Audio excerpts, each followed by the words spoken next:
सिंधुदुर्ग जिल्ह्यातील सिद्धिविनायक बिडवलकर खून प्रकरण ताजे असतानाच कणकवली तालुक्यातील सावडाव या गावामध्ये जमीन वादाच्या कारणावरून दाम्पत्याला अमानुष मारहाण झाल्याची घटना घडली।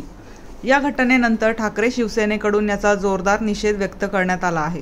दरम्यान आज शिवसेना ठाकरे गटाने कणकवली पोलीस प्रशासनाकडून या प्रकरणी आरोपींबाबत कारवाई होत नसल्याचा आरोप करण्यात आला। यावर ठाकरे शिवसेनेने अधिकाऱ्यांना पोलीस उपविभागीय पोलीस अधिकारी घनश्याम आढाव यांना चांगलेच धारेवर धरले। यावेळी ठाकरे शिवसेनेचे माजी आमदार वैभव नाईक, संदेश पारकर, राजन तेली, सतीश सावंत, सुशांत नाईक आदी उपस्थित होते।